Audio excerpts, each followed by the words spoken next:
Assalamualaikum warahmatullahi wabarakatuh. Salam sejahtera buat kita semua. Yang saya hormati dosen pengantar ekonomika Insinyur Haja Nini Siregar MSI serta teman-teman yang saya banggakan. Pada kesempatan kali ini kami ingin mempresentasikan hasil tugas kami, yaitu tentang hukum permintaan.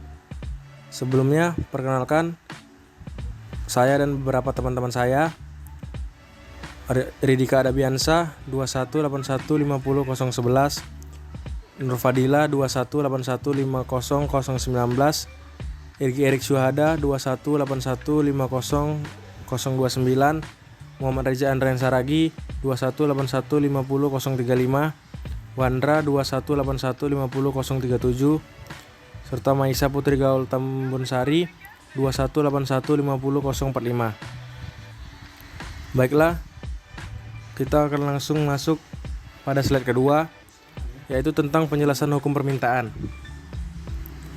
Hukum permintaan. Pengertian hukum penawaran, yaitu suatu pernyataan yang menjelaskan tentang sifat hubungan antara harga suatu barang dan jumlah barang tersebut yang ditawarkan para penjual. Kedua, harga dan penawaran, yaitu suatu pernyataan yang menjelaskan tentang sifat hubungan antara harga suatu barang dan jumlah barang tersebut yang ditawarkan para penjual. Saya Erik Syuhada. Saya akan menjelaskan bunyi hukum penawaran. Bila harga suatu barang meningkat, maka produsen akan berusaha meningkatkan jumlah barang yang dijualnya. Sebaliknya, jika harga turun, produsen cenderung akan mengurangi jumlah barang yang dijualnya. Contoh, minyak goreng.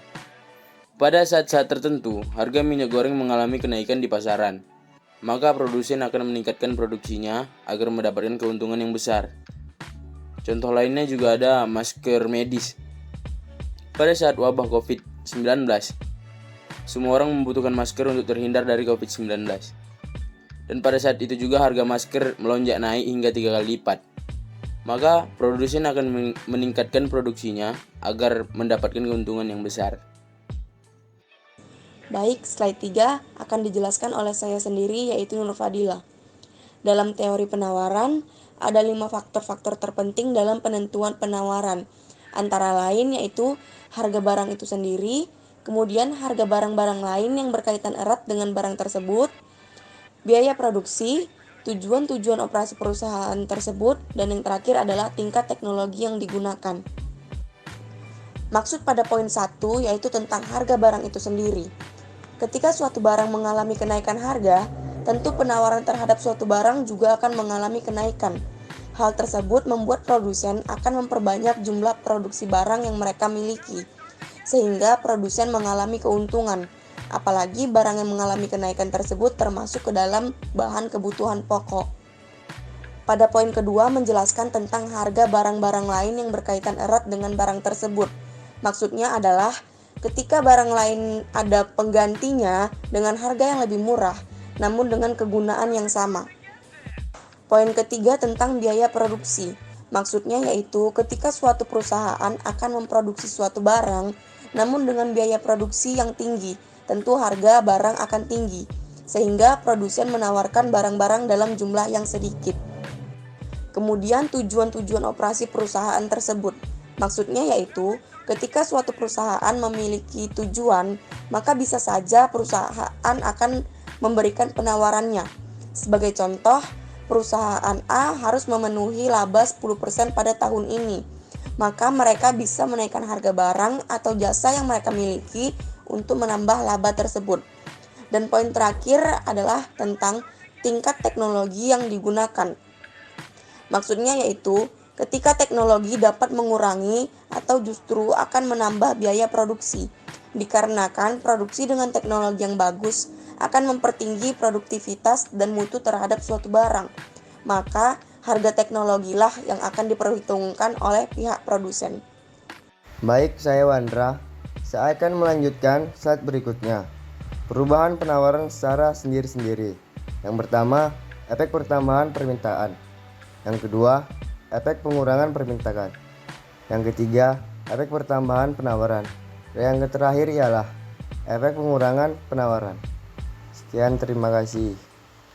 Baik, Saya Mesya Putri Kaltambun Saribu yang akan membacakan slide berikutnya, yang dimana perubahan penawaran secara serentak.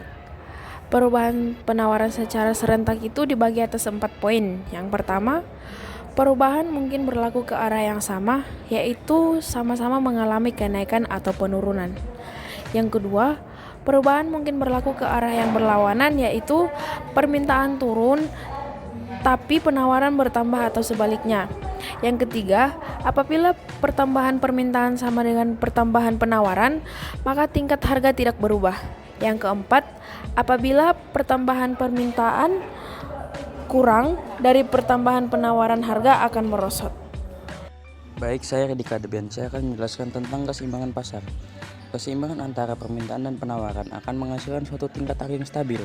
Pada tingkat harga tersebut, kuantitas bahan yang diminta sama dengan kuantitas barang yang ditawarkan, sedangkan tingkat harga lain yang akan mengakibatkan desequilibrium atau ketidakseimbangan pasar dan bersifat labil atau mudah sekali berubah karena tarik-tarikan berbagai faktor.